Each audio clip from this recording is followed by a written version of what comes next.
buenas tardes, amables televidentes, bendiciones para todos. Aquí estamos con otra entrega más de tu espacio Yo Te Escucho. Hoy martes 9 del mes de julio del año 2024. Un martes, señores, donde la Cámara de Diputados aprobó en primera lectura la reforma al Código Penal Dominicano, a juicio de muchos, sin revisión ni estudio. Esa ha sido la parte más sonora dentro de lo que es esta aprobación. Y yo digo, señores, nosotros tenemos un código que data, un código napoleónico, estamos en vivo, esto no importa, que data de más de 100 años de existencia. Y dentro de esos años de existencia han surgido diferentes generaciones, pero también han surgido una serie de delitos que son nuevos, que no están tipificados dentro de ese Código Penal y que muchas personas han logrado granjearse cierta impunidad, haciéndole mucho daño a la sociedad dominicana, como lo es el caso del crimen cibernético, donde los jueces han tenido que ingeniársela y establecer hasta cierto punto alguna sentencia, tomando en consideración el control difuso que tienen de la ley para la aplicación de la misma, en donde uno puede ver cómo cualquier delincuente comete una de esas actuaciones que no están tipificadas en nuestro código y pasa por el lado nuestro sonriente, y uno tiene que quedarse de brazo cruzado estoicamente aceptando esa maldad. Es verdad que se ha podido hacer una mejor recopilación de lo que son los cambios que se pretenden instrumentar en ese Código Penal. Pero ¿cuántos años tiene esa pieza bailando entre el Senado, la Cámara de Diputados y la exigencia de la sociedad dominicana? Estamos hablando de 100 y pico de años. Y hay personas que durante ese periodo pasaron por la presidencia de la República y nada hicieron en ese sentido. Entonces hoy tenemos una oposición que, sin dejar de tener razón en algunos de los tópicos planteados, de que no tenemos la mejor pieza, pero ustedes también tuvieron la oportunidad de brindarle al país una buena pieza y nunca lo hicieron. Duraron 20 años ahí, en la mayoría de ellos, teniendo las herramientas en sus manos para modificar el código, y por cobardía o por cualquier otra razón no lo hicieron. El tema de las 3 causales ha sido uno de los principales que ha servido de obstáculo para la modificación del código. Y yo lamento mucho tener que decir aquí que se ha tenido una actitud muy timorata al momento de asumir con responsabilidad los temas básicos de la nación. y que inclusive el presente código tiene varias lagunas y algunas de ellas tienen que ver con el sector religioso por la forma sumisa en que trata los temas en donde se ven envueltas las personas religiosas al momento de la comisión de delito. Eso hay que decirlo.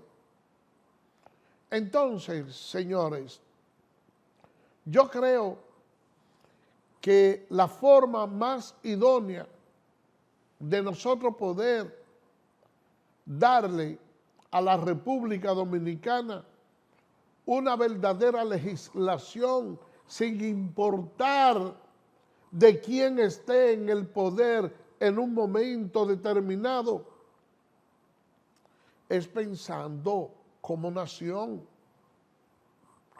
En países como Francia, hay un comité permanente de juristas destacados que viven haciendo grandes aportes para que su legislación siempre esté acorde con la realidad contemporánea. Pero en la República Dominicana eso es difícil de poder establecer porque nosotros vivimos en un país completamente politizado y todo el accionar nacional, aún cuando sea conveniente para la población, su aceptación o negativa dependerá no de la calidad del instrumento ideológico, sino de qué partido lo está patrocinando en un momento determinado. Porque si yo soy de la oposición, yo no voy a encontrar nada bueno ahí. En cambio, si yo estoy en el poder, puedo hacer todo lo que me dé la regalada gana con la Constitución de la República, con las leyes, la puedo utilizar inclusive hasta como papel de baño. Y la sociedad debe de ser tolerante y aceptar como bueno y válido lo que yo he hecho, aun cuando sea lo peor. Qué difícil resulta en nuestro país poder tomar decisiones de manera consensuada con las diferentes corrientes políticas y parte de la sociedad. Es verdad que estamos en presencia o al umbral de la aprobación de un código penal que tiene mucha falencia, pero también pudiéramos estar cerrando la brecha para que muchos delitos que ya los ciberdelincuentes dominan al dedillo, podemos ponerle un parche. El tema de las 3 causales se puede manejar con una de esas leyes que de manera complementaria se puedan hacer al Código Penal. Pero es momento ya de que nosotros, al momento de tomar decisiones, no lo hagamos y que luego critiquemos todo lo que se hace. Eso me recuerda, para despedir ya este comentario, de un señor que iba con un niño y andaba con un burro. El señor caminó una esquina y como le hacía caso a todo lo que dijera la gente, encontró un grupo que estaban tomando tragos ahí. Y hubo uno que le dijo, wow, pero mira ese señor, pero qué bacano ese hombre. Mira cómo él lleva ese niño y van él y ese niño a pie y tienen un burro ahí y no se montan en el burro, pero qué estúpido. El Señor escuchó y cuando va llegando a otro grupo, para que no lo critiquen, se suben él y el niño en el burro. Y en el otro grupo que están una gente jugando dominó y dicen, pero mira qué barbarazo ese señor, un burro tan flaco, y se le montan él y el niño. Ese animal va forzado, ese hombre no tiene conciencia. El Señor continúa su paso y se encuentra a una esquina después con un grupo de personas que estaban haciendo cuentos ahí. Y dice, bueno, como ya esta gente critican tanto por aquí, déjame yo bajar y dejar el niño en el burro. Y cuando pasa por la otra esquina, la gente dice, pero qué bárbaro ese señor, un muchacho joven, con toda la fortaleza, y él por estar de apoyador. Deja ese muchacho montado en ese burro y se ve el a pie, que es el viejo. Por eso es que esta juventud de ahora no quiere servir. El Señor continúa sus pasos. Cuando llega a la otra esquina, que ve más gente que están parados ahí, dice, no, pero me han criticado de todas maneras, déjame subirme yo y déjame bajar el muchacho. Y la crítica se invirtió. Pero qué viejo más abusador. Mira cómo va él montado en ese burro. Y ese pobre niño a pie y él no se conduele. Ya el hombre dice, pero ya yo no encuentro qué hacer. Porque de cualquier manera que lo hago me critican. Yo sé lo que voy a hacer cuando llegue al siguiente grupo. Y cuando llega al siguiente grupo, le dice al niño, mira, agarra tú por ahí y yo por aquí. Y cargaron el burro entre los dos. Y ellos iban con el burro cargado. Y ahí fue la risotada de la gente. Pero miren eso, señores. Ese señor con ese niño cargando el burro para que el burro no camine. Y él dijo, ¿y de qué manera lo hago? Lo criticaron. No importó lo que hicieran. Lo criticaron. Y yo los dejo con la siguiente interrogante. Tenemos 100 y pico de años buscando la aprobación de un código penal de una manera apropiada y no se ha podido hacer. Y a diarios nos quejamos con la delincuencia. ¿Qué hacemos?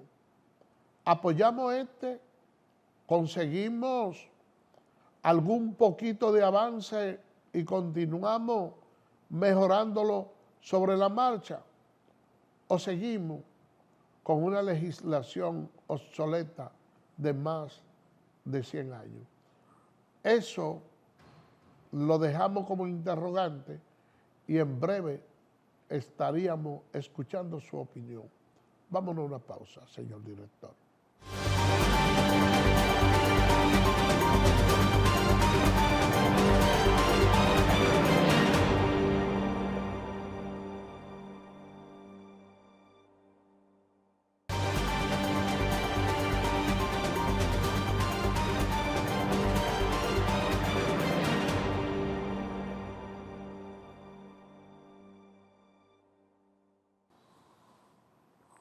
Gracias por permanecer con nosotros.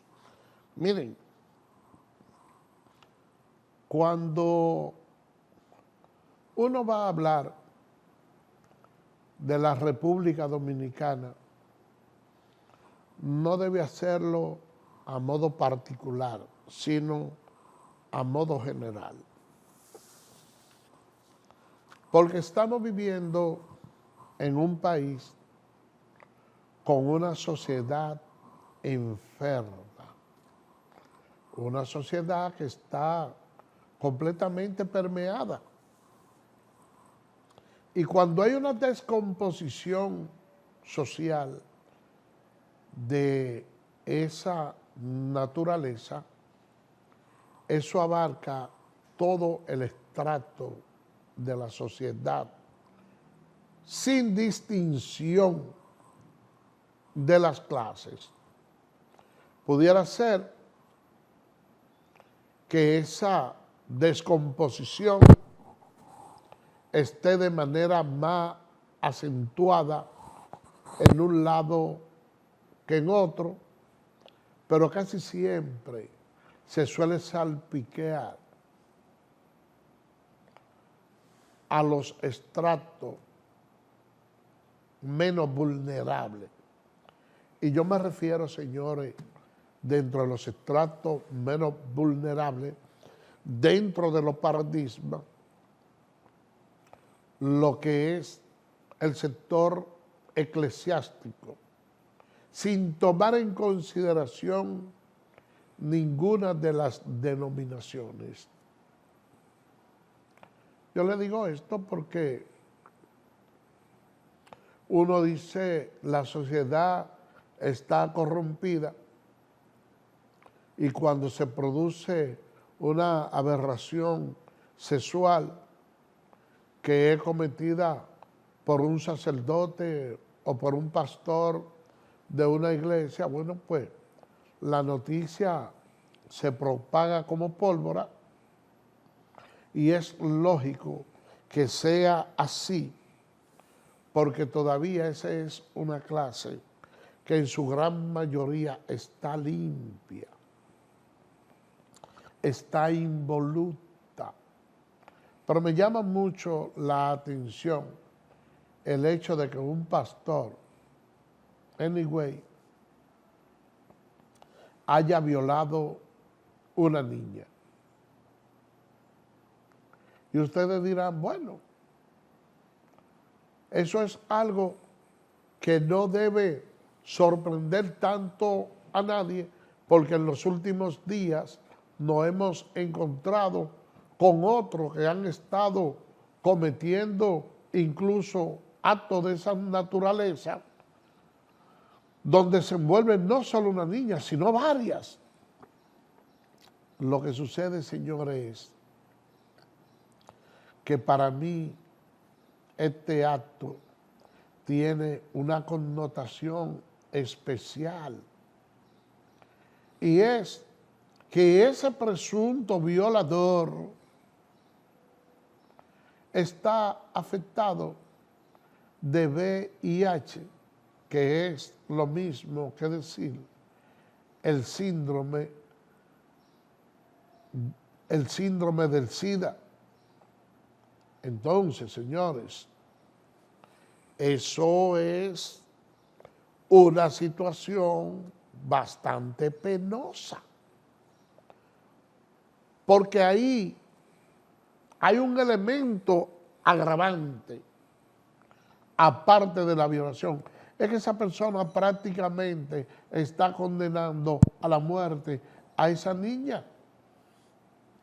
Y además le ha dañado por completo su vida, el aspecto psicológico, porque cuando a usted le dicen que una persona está afectada del síndrome de SIDA, de la inmunodeficiencia adquirida, ya usted dice, bueno, pero esa es una persona descartada, que todo el mundo le huye. Entonces imagínense, aprovecharse de la inocencia de una niña para en esas condiciones violarla y además afectarla de SIDA, es algo que no tiene perdón de Dios. Y cada vez a uno se le encierra más el círculo de los lugares donde debe de visitar, de las personas con la que de la que debe de confiar. Porque, ¿cuál es la alternativa que nosotros como sociedad tenemos si no estamos tranquilos ni siquiera en la iglesia, ni en las escuelas. No hay un solo lugar donde no se irradie peligro. Yo pienso que esta sociedad hay que buscar la manera de moldearla, y por eso yo he insistido mucho en el tema de la castración. Y quizás alguna persona ven con malos ojos esta propuesta que desde aquí yo he venido impulsando en los últimos días, porque alguien pudiera decir que yo soy extremista, y quienes así piensen, déjenme decirle que tengo informaciones de que ya ese mismo pastor había incurrido en una violación, que su caso fue ventilado, que una jueza le impuso una sanción de 5 años como medida de coerción, pero de esos 5 años el pastor solo iba a cumplir 4 en prisión, y los demás iba a tener una libertad condicionada. Y es muy posible que si el tribunal que le aplicó la sanción a ese pastor lo hubiese hecho de la manera correcta, es muy probable que hoy esa niña no hubiese estado violada, es muy probable que hoy esa niña no tuviera SIDA, ni la frustración que le deja esa secuela de un SIDA, que es una enfermedad costosa, que si bien es cierto no tiene cura, pero por lo menos tiene ciertos niveles de tratamiento que le garantiza tener, vamos a decir, cierta durabilidad. Pero en términos psicológicos, ustedes saben lo que significa cuando a alguien le dice que una persona está afectado de SIDA.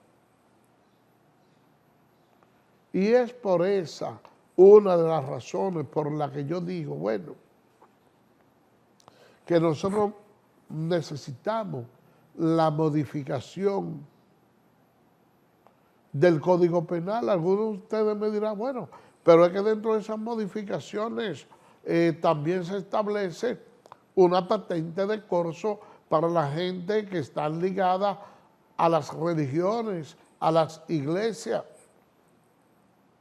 que dentro de la estipulación del nuevo Código Penal tampoco pudiéramos decir, se pudiera ver como demandable la institución que ellos representan.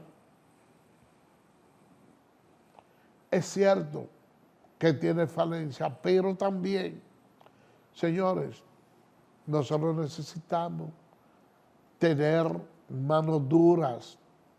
Yo me alegro que el presidente Luis Abinader ha manifestado públicamente que no tiene el interés de volver a reelegirse. Y cuando yo le digo que me alegro, no es porque entienda que él ha hecho un mal gobierno. No, es porque es muy probable que al no ser él el candidato, adoptará una serie de medidas que, si bien es cierto, no son del todo amables, no buscan de por sí una aceptación como para poder reelegirse, que tiene todas las oportunidades de poder aplicar las leyes con la mayor dureza, sin temor al veto que de una forma u otra pudiera hacerle un determinado grupo si lo pretendiera castigar con el voto. Nosotros necesitamos, señores, que se aplique la ley a como dé lugar, sin ningún tipo de contemplación con cualquiera de las personas que cometa las infracciones atinentes a lo que son las leyes penales. Este país debemos de impulsarlo. Este país debemos desarrollarlo, educarlo.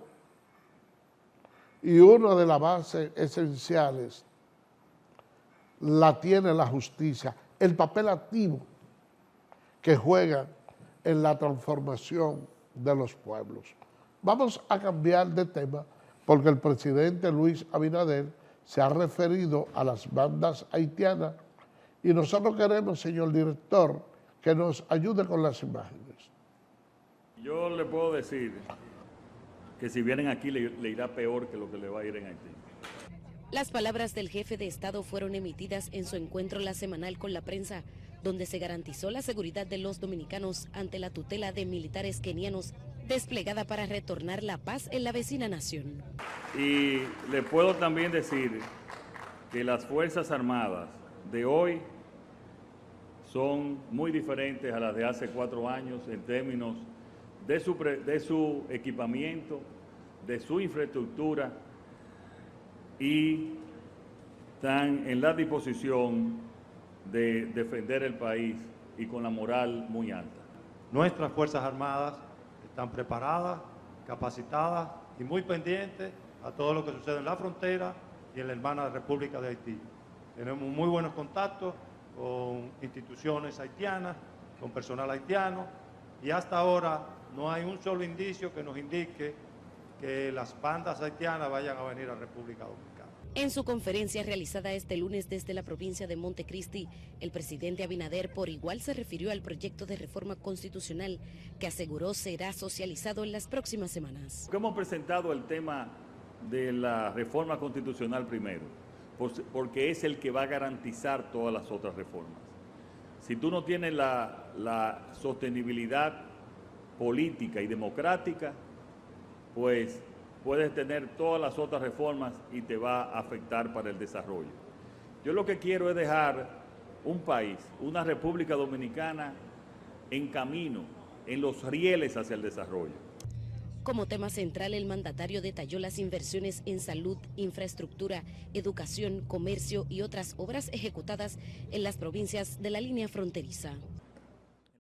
Miren, si yo estuviera en la oposición, yo tratara de aprovechar la buena voluntad del presidente Luis Abinader, sobre todo cuando él mismo se está limitando de no reelegirse nuevamente, porque eso es lo que verdaderamente le da estabilidad democrática a un país.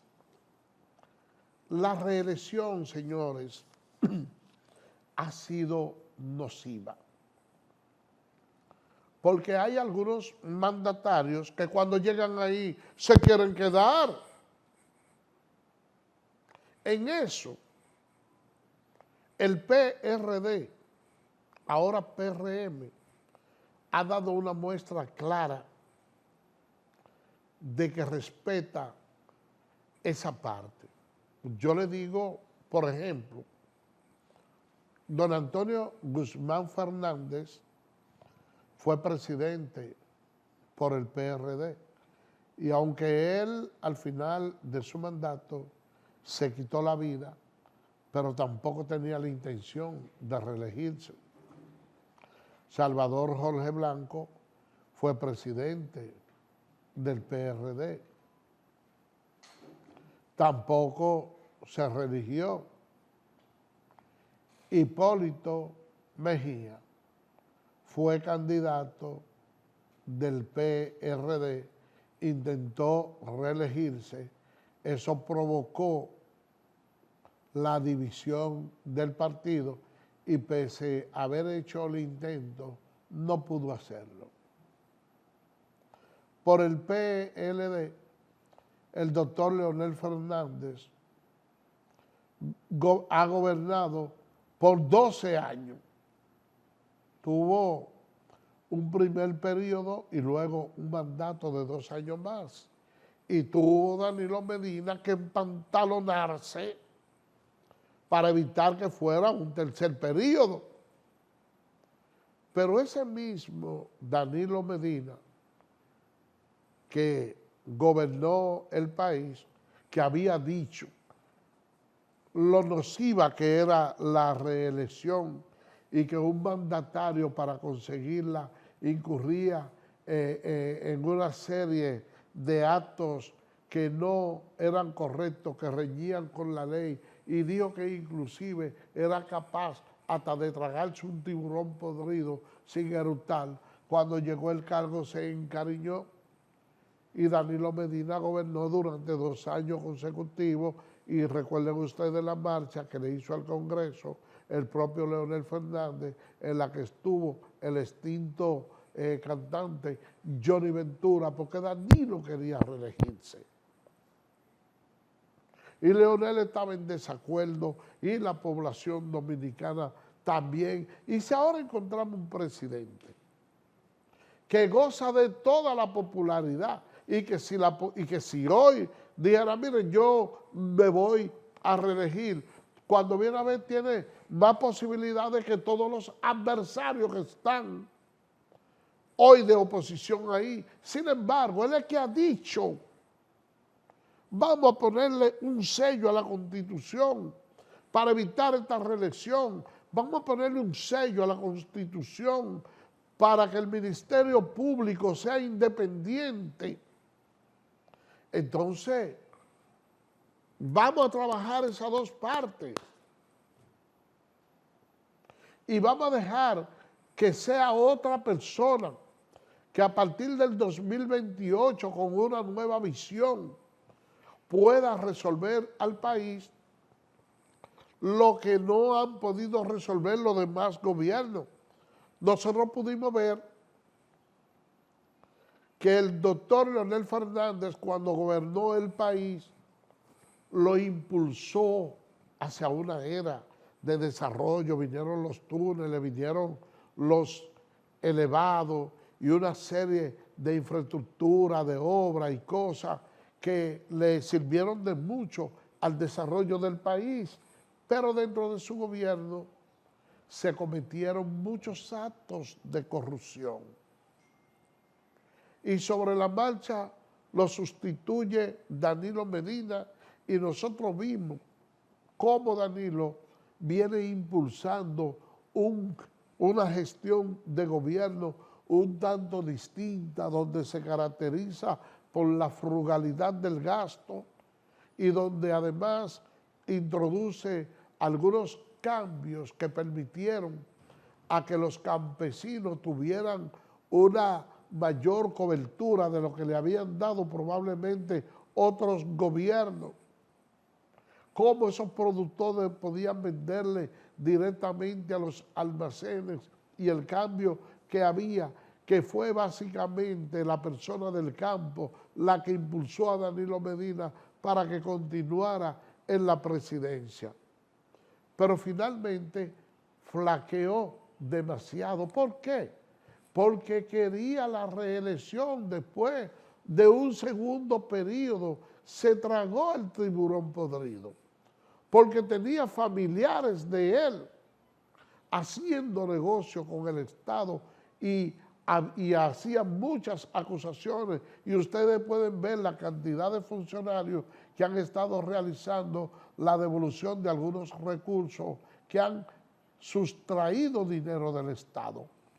Ahora tenemos el presidente Luis Abinader, donde ha venido a hacer algunas reformas, donde nosotros hemos podido ver que a la corrupción se le ha tratado de poner un candado, y que los funcionarios, su ministro, que han cometido actos de corrupción, por lo menos han sido separados de la fila, porque no es que no haya corrupción, pero por lo menos son separados de la fila.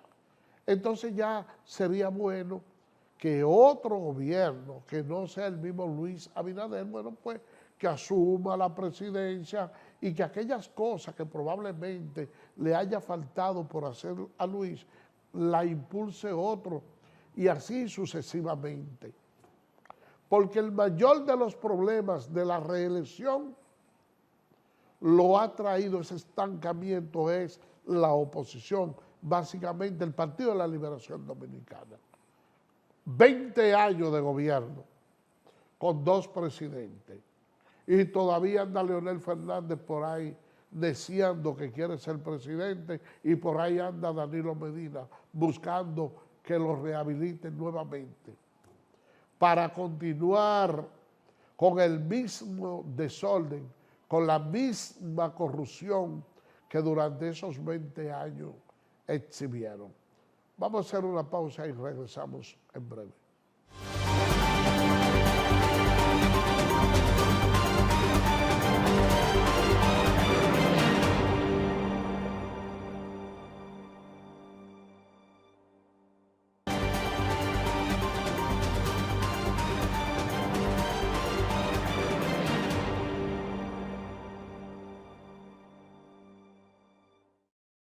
Bueno, señores, porque a veces los programas que se hacen fuera del aire son tan interesantes o más que lo que uno, que lo que se dice en el aire, que uno tiene como ciertos niveles de censura y de cosas. Porque en el caso que está envuelto el diputado Eugenio Cedeño en esta polémica, es algo que ha generado muchos comentarios, señor director. Ayúdame con las imágenes. Vamos a ver. Escúchame esto. Si la previsión establecida en ese artículo dijera el hombre o la persona que se retire la protección en medio del acto sexual a sabienda de que tiene una enfermedad infectocontagiosa, será condenado, ponle el número que tú quieras. Ponle el número que tú quieras. Pero el fin no es evitar la enfermedad infectocontagiosa. El fin de estos colectivos antisociedad, antihumanos, es que no haya procreación. No es por la enfermedad infectocontagiosa, porque entonces dijera la previsión, el que se retire el condón en medio, sabiendo pero que está enfermo. Pero una pregunta, ¿no están casados? No, yo no. Si yo estoy casado con mi esposa y tengo el SIDA y me quito el condón para enfermarle, sigue siendo un delito. Es criminal. Ahora, si yo estoy casado con mi mujer y me quito el condón porque me dio la gana y yo quiero embarazarla a ella. ¿Y si ella no quiere? Aunque ella no quiere, es mi mujer. Pero papá. no quiere. Es que es el problema, es que la mujer no es de nadie, Pero que no tiene que llevarlo al código. Si ella no pero quiere, es que la mujer no es propiedad de nadie, hermano, diputado. Ahí es que está la distinta por concepción. favor, miren, no diluyan esta discusión que hasta este momento es muy fructífera. No, porque este tipo de posiciones son las que permiten que la gente después venda confusiones. Si yo estoy casado con mi esposa y yo me retiro el condón para embarazarla, eso no tiene que ir al código. Aunque ella no quiera. Ni siquiera al código civil. No, porque ¿para qué se casó conmigo? ¿Y para qué se encuera conmigo? Vamos a ver lo que dice el PRM acerca de ese caso, señor director. Porque en oportunidad, una expresión de un legislador puede interpretarse como la posición colectiva de nuestra entidad, cuando no es así. Y en el caso de la especie, es una que a nosotros, como presidente del partido, no nos representa. Cuando nosotros tenemos una posición oficial, la hacemos saber de esa manera. Por lo que nosotros queremos separarnos de expresiones que son individuales y que jamás en la vida pudieran ser compartidos por el partido. En una entrevista en un programa que se transmite a través de esta planta televisora, el legislador aseguró que él como esposo tiene la potestad durante una relación sexual con su pareja de decidir si embarazarla o no, aún ella no estando de acuerdo, y que esa acción no puede representar una violación. Las declaraciones del legislador se dan en momentos en que la Cámara de Diputados... Ustedes ven lo que yo les digo, que aquí todo se trae a la política, porque es un criterio personal. Ok, él es legislador del PRM, pero él no está hablando en la Cámara de Diputados como legislador con una voz oficial del partido. Él está diciendo su criterio personal de sus relaciones con su pareja, que cada quien tiene un estilo. Entonces yo como que no entiendo porque un tema de esa naturaleza tiene que airarse a esos niveles. Por otra parte, y ya para concluir, los motoconchistas están en protesta exigiendo la libertad de uno de sus compañeros que fueron apresados por rechazar macuteo. Señor director, ayúdenos con las imágenes. El Palacio de Justicia fue militarizado desde muy temprano ante la manifestación de los motoconchistas. Por el motivo que nosotros fuimos a migración pacíficamente a buscar un compañero que lo tenían detenido. Sueltan el compañero, pero ¿qué pasa? Cuando sueltan el compañero se quedan con la motocicleta del compañero. En el incidente registrado frente a Migración en Santiago, un agente de la policía resultó herido de una pedrada. Afirmaron que los apresamientos fueron arbitrarios en contra de sus compañeros de lucha. Entonces nosotros no vamos a permitir eso, que Migración esté maltratando, cobrando 8,000 pesos a un motoconcho por entregarle motor, y a los dos haitianos le cobraron 24,000 pesos a los dos haitianos para soltarlo. ¿Y el motoconcho qué? El motoconcho es un traficante de haitianos. Señalaron que sus quejas obedecen a supuestos maltratos recibidos por agentes de migración. El acuerdo que yo quiero y que siempre quiero que se cumpla es que respeten el derecho de los... Bueno, señores, nosotros no vamos, y así hay organismos internacionales que dicen que en la República Dominicana hay xenofobia. Mira, un agente policial herido, varios motoconchistas protestando por unos nacionales haitianos que estaban motoconchando y que les retuvieron la moto. Habría que ver si ellos incluso están legal o no en el país, pero eso es una muestra de la democracia que hay en la República Dominicana. Señores, por el día de hoy hemos llegado al final. Será mañana, Dios mediante, cuando estaremos con otra entrega más de Tu Espacio Yo Te Escucho. Así que, bye bye.